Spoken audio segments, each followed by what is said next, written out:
Alright, acute diabetic emergencies. Yay. Alright, Heidi and JD arrived at the scene of a reported diabetic emergency to find a man in his 20s sitting at the reception area of office building with two co-workers tending to him. Usually it's 20, but they're lucky. They only got two. The patient seems confused and appears pale and sweaty. One of the co-workers says he was fine this morning, but he started acting strangely about 10 minutes ago. So what diabetic emergency seems likely based on the information so far? Sugar Bombed out. Alright, what information would you need to confirm your hypothesis? Blood glucose. Alright. So, diabetes can cause changes in mental status related to alterations in blood glucose level. These acute diabetic emergencies are life-threatening. If your sugar gets to 0, that is it, nothing else. Okay. Prompt recognition and care are critical, and diabetes has a long, serious complications to it. Okay. Mental status. The mental state can range from disorientation to completely unresponsive. Significant disorientation of the mental status from acute diabetic emergencies can lead to serious airway and breathing compromise. Brain cell damage and death can occur if the blood glucose level reaches low. Alright, if it gets to 0, that's all she wrote. Alright, acute diabetic emergencies can include hypoglycemia. What does hypoglycemia mean? Low blood sugar. Alright, or hyperglycemia. What does hyperglycemia mean? Okay, there are several types of hyperglycemia. You can have DKA or HHS, which is hyperglycemic hyperosmolar syndrome, or diabetic ketoacidosis. Alright. Long-term complications of diabetes can include vascular disease leading to stroke, heart attack, peripheral vascular disease, kidney disease, nerve function, and retinal nerve disease leading to blindness.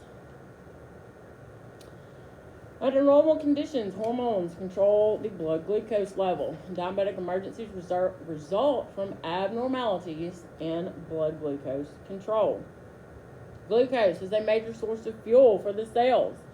Maintenance of the glucose level in the blood is crucial for the normal function of cells. Some cells can use fat and proteins as energy source if little or no glucose is available in the blood. However, brain cells cannot use anything but glucose. Okay. The brain cells cannot make glucose. They cannot store glucose for more than a few minutes, nor can they collect glucose in a concentrated form from the blood. As already noted, the consequence of a lack of glucose to brain cells for a short period of time results in brain cell dysfunction. If a large amount of glucose moves across the membrane or moves across a membrane, a large amount of water follows it. This is one reason why high blood glucose level is dangerous and proven to be detrimental in patients with a head injury or stroke. By giving glucose, the brain allows more glucose to cross into the cells, and the glucose brings water with it. This causes brain cells to swell, leading to more edema or swelling within the skull, which worsens the head injury or the stroke. Insulin has three main functions. It increases the movement of glucose out of the blood and into the cells. It causes the liver to take glucose out of the blood and convert it into glycogen, the stored form of glucose. It also decreases blood glucose levels by the actions just listed. It facilitates the movement of the glucose out of the blood and into the cells in the liver. Insulin attaches to the cells at a specific receptor site and causes another channel on the cell membrane to open. A protein then carries the glucose into the cell through this channel. Glucose crosses the blood-brain barrier readily, whether insulin is present or not. Insulin attaches to the cell at a specific receptor site and causes another channel to open. A protein then carries the glucose into the cell through this channel. Thus, insulin facilitates the movement of glucose into the cell. If insulin is not available Glucose moves into the cell at a rate approximately 10 times slower, causing glucose to build up in the bloodstream. When blood glucose levels decreases to approximately 70 per your book, or 60, glucagon is secreted. The major functions of glucagon are: it converts glycogen stored in the liver back into glucose and releases it into the blood.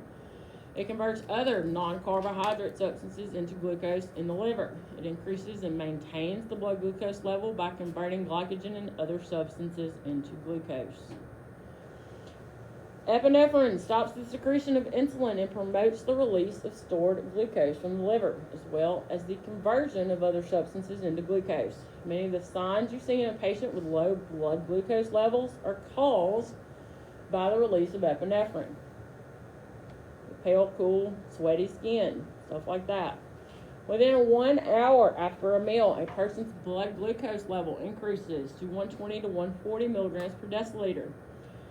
When the glucose level rises, it triggers the pancreas to secrete insulin, which is released from the pancreas and immediately begins to increase the movement of glucose into the cells.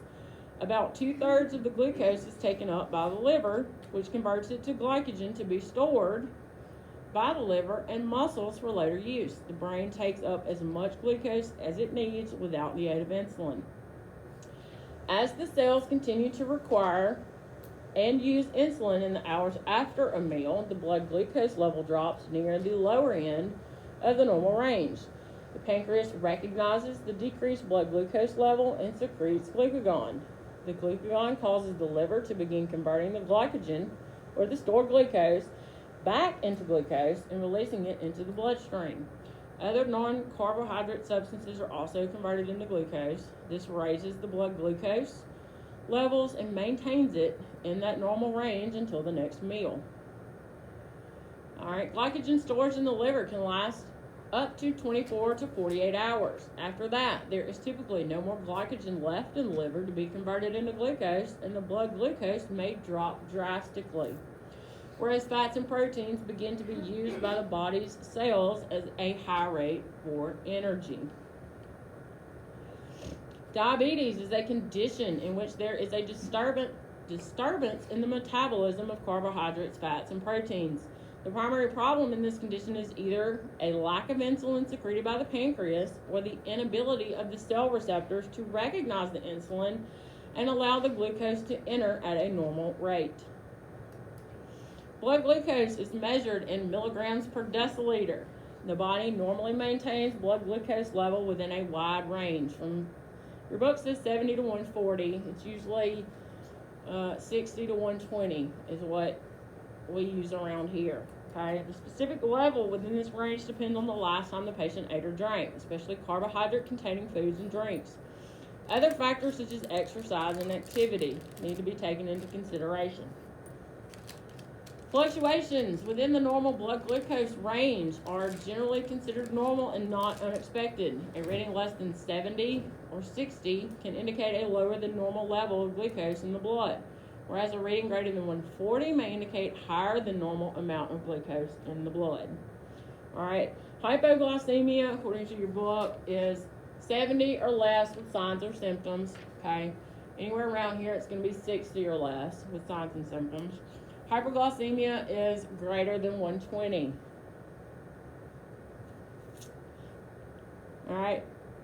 Here's how to use a glucometer.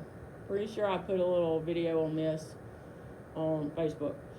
You need a glucose meter. You need the test strips that go with the glucose meter. You need Lancet device, which is optional, and some alcohol swabs. Probably a Band-Aid. They got a Band-Aid. Most ambulances do not carry Band-Aids, just FYI. They ask for them quite frequently. What you want to do is pick your site and clean it. Perform the finger stick. This is your little Lancet, and they're doing it like I like to do it. I like to do it on the side, on the top, the tip. Man, that really, really hurts, number one. And number two, you're going to feel it for a couple of days. I don't know why that is. Very, very tender. The Lancet will make a small penetration into the skin and allow a droplet of capillary blood to form.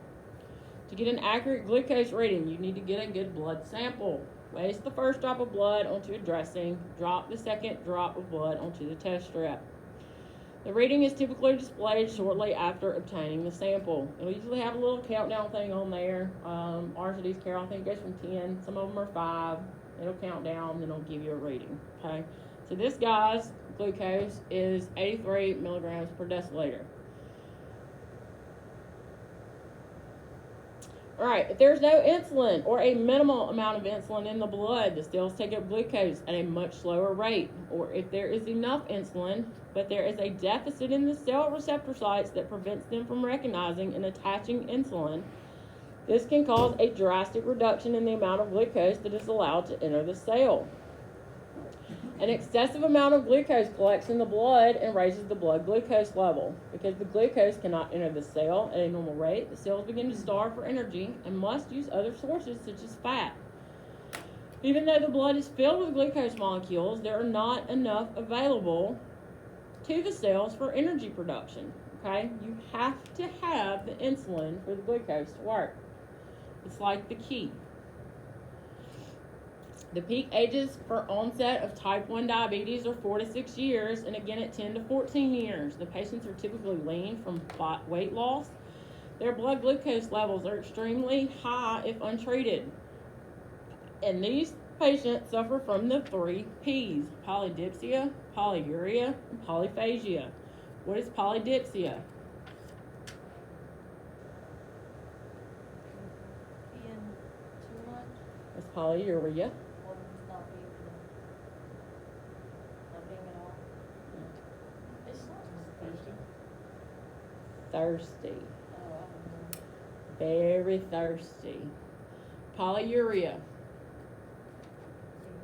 Peeing too much. What about polyphagia? Excessive hunger. Okay? They have the glucose that they need, but they don't have the insulin to unlock the key to get it into the cell. Okay? And the body is confused by this. Alright? It's thinking, holy crap, I don't have the sugar that I need, so I'm gonna eat some more. It's just gonna build up and build up and build up. Okay? Everybody understand how that works? Fantastic. Alright, type 1 diabetes often have difficulty keeping their blood glucose level within the normal range, with the possibility of having too high or too low glucose level.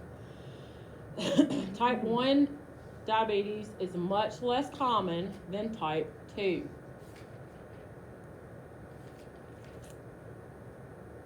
Type 2 patients usually do not need to take insulin. However, they do have to regulate their diet and exercise and take oral drugs to help the pancreas secrete more insulin to make the insulin that is secreted more effective in facilitating the movement of glucose into the cell. Okay? These patients are usually middle-aged or older, overweight. They are more prone to the HHNS, the hyperglycemic hyperosmolar non-ketotic syndrome. The type 1 diabetics are more prone to the DKA, the diabetic ketoacidosis. A patient with diabetes typically has a high blood glucose level. A blood glucose rating that is randomly taken can be greater than 200 milligrams per deciliter compared to the 70 to 140 in a patient without diabetes. The diabetic patients are more prone to heart attacks, strokes, and kidney failure. All right. So the patient, whose name is Trent, is confused as to the day of the week. Well, that's every day for me.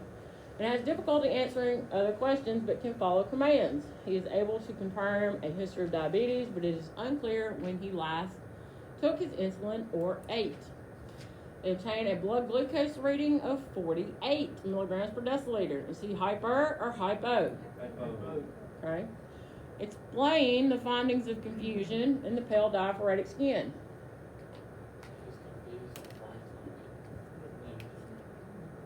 Okay, what about the pale diaphoretic skin?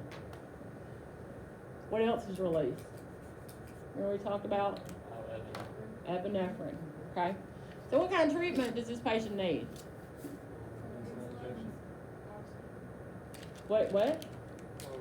Oral glucose. Okay.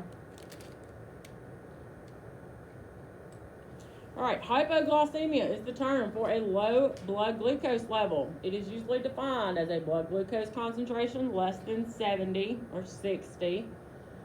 Alright? And it's the most common type of endocrine emergency. It is more common in type 1 than type 2. Hypoglycemia is the most dangerous acute complication of diabetes. It is estimated that most diabetics experience mild episodes of hypoglycemia 1 to 2 times per week that are self-treated, and 30% experience a severe hypoglycemic episode annually. Hypoglycemia usually occurs in type 1 diabetics, in which the patient must take insulin to regulate their blood glucose level. This patient takes their insulin, but with excessive results. Type 2 diabetes patients can also suffer from hypoglycemia. Oral medications that they take can cause the blood glucose level to drop too far, resulting in hypoglycemia. Because these oral medications have long-lasting effects, hypoglycemia can be prolonged or can recur if these patients are not monitored.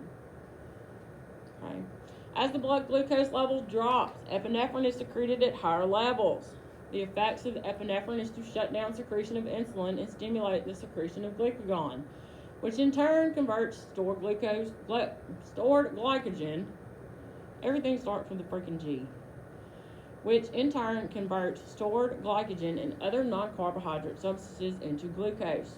As a result, many of the signs and symptoms seen in hypoglycemia are associated with the epinephrine circulating in the body. Signs and symptoms caused by epinephrine release is the diaphoresis or the sweating, tremors, weakness, hunger, tachycardia, dizziness, pale, cool, clammy skin, and a warm sensation. Signs and symptoms caused by the brain cell dysfunction, confusion, drowsiness, disorientation, unresponsive. Seizures can occur in severe cases. Stroke-like symptoms, including hemiparesis, especially in elderly, means paralysis on one side. With hypoglycemia, a patient can present with bizarre or even violent behavior, and for this reason, the patient's condition can be mistaken for behavioral or psychiatric disorder, head injury, drug use, or alcohol intoxication. This is potentially a tragic mistake because hypoglycemia can be fatal if not recognized and treated quickly. Any patient who presents with an altered mental status, bizarre behavior, violence, or an intoxicated appearance, even if alcohol is smelled on the breath, must be assessed for possible hypoglycemia. Patients with long-term diabetes usually recognize their own signs and symptoms that occur when their blood glucose levels are decreasing and they become hypoglycemic. Over time, the signs and symptoms of hypoglycemia might begin to change and they may not recognize the change. This can cause them to allow their blood glucose levels to drop significantly without any intervention until they suddenly experience hypoglycemia. Alright, the management of this patient is based on the patient's mental status. Alright, if they're alert or if they're awake, they can sit up, they can talk to you, they may not be making sense. What are we going to do for them?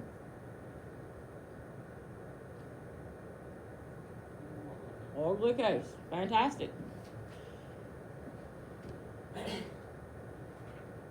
Alright, administer oxygen via nasal cannula if the SpO2 is less than 94% or signs of respiratory distress, hypoxia, hypoxemia, or poor perfusion are present to achieve and maintain an SpO2 of 94% or greater. Provide positive pressure ventilation if the breathing is inadequate. Contact advanced life support in accordance with your protocol. Severe hypoglycemia can result in brain cell death. Therefore, it is critical to quickly get glucose to the patient's brain cells. Be sure to continuously reassess the patient's condition for improvement or deterioration. Pay attention to the airway and breathing status. Oral glucose is the medication of choice for the EMT and paramedic most of the time in emergency medical care of diabetic patient with an altered mental status.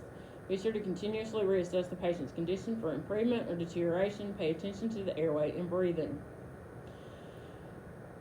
In cases in which all three criteria are not met, do not administer oral glucose. Instead, provide emergency medical care for a patient with an altered mental status and an unknown history. okay? If they can't sit up, they don't have the ability to swallow, you're going to transport or call ALS. Oral glucose is the medication. After it is administered, this heavy sugar gel raises the amount of glucose circulating in the blood, which increases the amount of glucose available to the brain. And it tastes like crap. Just FYI. Administering glucagon can raise the blood glucose level. However, its effectiveness depends on the amount of glycogen that remains in the liver for the glucagon to work. Administer the glucagon solution intranasal using a mucosal atomizer device and syringe. Intranasal administration of glucagon has been shown to have effectiveness compared to that of IM and sub-Q glucagon administration, although it takes 13 to 16 minutes to work. Hyperglycemia is the term for a high blood glucose level and is defined as a blood glucose level greater than 200. Any hyperglycemic episode in a diabetic patient should prompt you to assess for infection, acute medical illness, recent cocaine use, or medication noncompliance. Extreme hyperglycemia can result in DKA or the HHNS. Alright, DKA, diabetic ketoacidosis. The cells begin to burn fat for energy as the glucose collects in the body. This causes two problems with the body, dehydration and acidosis.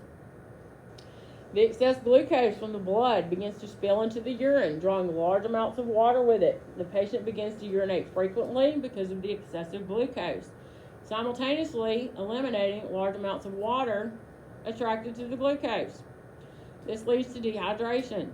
Because the liver cells are not taking in glucose, the liver begins to metabolize fat for energy, which produces a byproduct called ketones. The ketones produce a form of strong acid. As the liver metabolizes more fat, acid levels in the body begin to increase to dangerous levels. This is known as acidosis.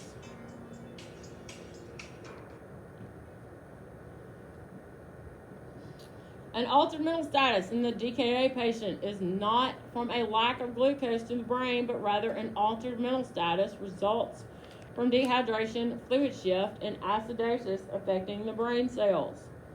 The patient suffers from an infection such as urinary tract infection or pneumonia that has upset the insulin to glucose imbalance, especially in older or debilitated patients. The patient takes an inadequate dose of insulin or is not compliant with their medication used to treat a diabetic condition. The patient takes medications such as thiazide, Dilantin, or steroids. The patient has suffered some type of stress such as surgery, trauma, pregnancy, acute medical illness such as a heart attack or stroke. Had a change in diet in which they have overeaten or increased their carbohydrate or sugar intake. You will see this around Thanksgiving, Christmas, birthdays. Recent cocaine use is also can precipitate DKA. Many children will be in DKA the first time they present with diabetes. They will have no history of diabetes. However, they will exhibit the signs and symptoms of DKA, those 3 Ps. Polyuria, polyphagia, and polydipsia. Nausea, vomiting, poor skin turgor, tachycardia, deep rapid respirations. These are also called Kussmaul's. Fruity or acetone odor to the breath. They'll have a positive orthostatic tilt test. Blood glucose level greater than 350 50 milligrams per deciliter. Muscle cramps, abdominal pain, warm, dry, flushed skin, altered mental status, and coma is a late sign. Alright, Kussmaul's respirations are a pattern of deep and rapid breathing that is commonly seen in patients with DKA. It is an attempt by the body to blow off carbon dioxide to reduce the acid load in the body. Carbon dioxide produces another form of acid called carbonic acid. If the patient can blow off large amounts of carbon dioxide by hyperventilating, they can reduce the amount of carbonic acid and thus reduce the total amount of acid in the body. Your body's pretty cool. There's a backup for a backup for a backup. The patient with DKA is typically dehydrated and acidotic. Thus, the treatment is aimed at reducing the blood glucose level and rehydrating the patient. This may be prudent to contact Advanced Life Support Unit to begin rehydration in the field. Pre-hospital medical care includes establish and maintain a patent airway, maintain adequate oxygenation. If breathing is inadequate, provide positive pressure ventilation. Determine the glucose level. If it's less than 70, administer oral glucose if the patient can swallow, and contact medical direction for further orders. The pathophysiology of hyperglycemic hyperosmolar syndrome is similar to DKA. HHS is also sometimes referred to as hyperglycemic hyperosmolar non-ketotic syndrome, HHNS, and non-ketotic hyperosmolar state. I don't know why we can't just find one thing to call it and call it that every time, but and however. All right, HHS is more common in patients with type 2 diabetes. This is because the type 2 patient's pancreas can continue to produce and secrete some insulin. So some glucose is still getting into the cells. The glucose entering the cells keeps the amount of fat being metabolized by the liver to a lesser amount than is seen in DKA. The patient presents with signs of significant dehydration, but with no signs of acidosis. The patient's mental status is altered because of dehydration, and the brain tissue, because of dehydration in the brain tissue, and not because of acidosis or a lack of glucose. HHS patients are more likely to have seizures than hyperglycemic patients. HHS carries a higher mortality rate because of the pre-existing comorbid factors, and that's conditions that already existed before the HHS, and a severe state of dehydration. Like DKA patients, the HHS patient needs to be rehydrated with fluid. It might be necessary to call for advanced life support. You need to consider your protocols. Some of the common signs and symptoms of HHS: tachycardia, fever, positive orthostatic tilt test, dehydration, polydipsia, dizziness, foreskin tiger, altered mental status, confusion, weak, dry oral mucosa, dry warm skin, polyuria, nausea, and vomiting. Emergency medical care for HHS is basically the same for DKA. If you are unsure or if your protocol does not permit you to attempt to distinguish between hypoglycemia, DKA, and HHS, treat the patient if they are hypoglycemic. Okay. Your protocol, when you are in class, will allow you to determine whether it's hypo or hyper. Okay, because we check glucose levels. Like DKA patients, the HHS patient needs to be rehydrated with fluid. You want to call advanced life support.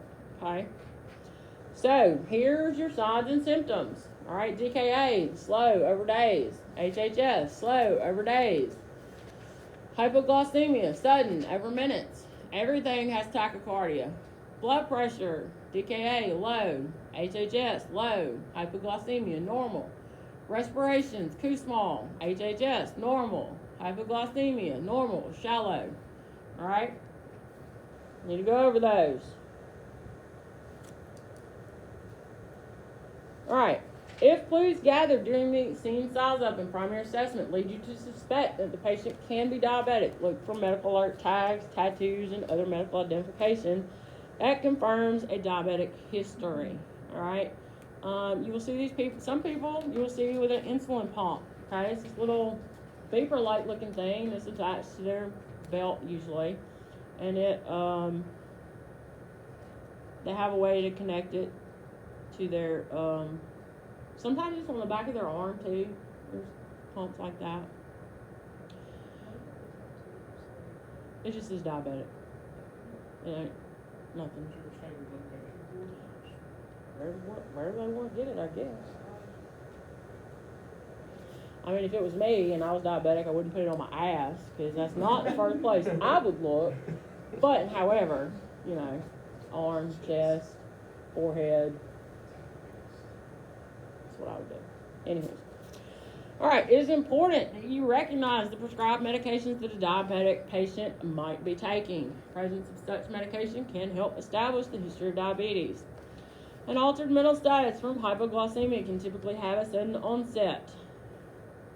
All right. Some of the questions you may want to ask: did the patient take their medicine the day of the episode? Did they eat or skip any regular meals? Did they vomit after eating? Did they do any unusual physical activity or exercise outside on a hot day? Did it come on gradual or fast? How long have the signs and symptoms been going on? Anything else besides the altered mental status? All right, does the patient suffer from seizures? Do they appear to have fever or other signs of infection? All right, signs and symptoms commonly associated with a patient who has an altered mental status and has a history of diabetes. Rapid onset of altered mental status after missing or vomiting a meal, unusual exercise or physical work, intoxicated appearance from staggering to slurred speech to completely unresponsive, tachycardia, cool moist skin, hunger, seizure activity, uncharacteristic or bizarre behavior or combativeness. I will tell you this, that little old lady at the nursing home whose sugar drop will whoop you down. Do you hear me? It's like they've given them PCP. I don't know what it is, if I just don't want to hurt them or what, but I'm telling you, they will fight like a man. They can be anxious or restless. They will have bruising at insulin injection sites on the abdomen. Glucose reading of less than 70 or 60. So, how are we going to treat this? Establish and maintain an open airway. If the mental status is severely altered, it might be necessary to suction the airway of vomitus and secretions. Insert an OPA or an NPA. Maintain adequate oxygenation. If the SpO2 is less than 94 or signs of respiratory distress, hypoxia, hypoxemia, or poor perfusion, you want to put them on oxygen. All right. Or you can provide positive pressure ventilation if they need it. Determine the glucose level. If your patient cannot swallow, you risk the chance that the patient will aspirate the medication or that the thick, sticky glucose will block the airway. All right, one method to ensure that the patient is alert enough to swallow is to hand them the tube of glucose and instruct them to squeeze the contents into their mouth and swallow. Because the patient might be disoriented, it can take some coaching on your part to get the patient to comply with your request. If they are not alert enough to hold the tube and squeeze it into their mouth, you might want to reconsider the administration of glucose.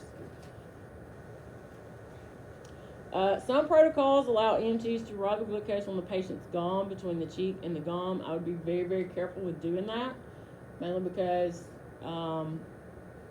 if they're not able to swallow, like it's just gonna, I wouldn't do that, okay? That is not going to be in the protocols. Position the patient. Place the patient in a lateral recumbent position to reduce the risk of aspiration. Reassess the patient. Reassess the airway, breathing, circulation. Prepare to suction if you need, and transport.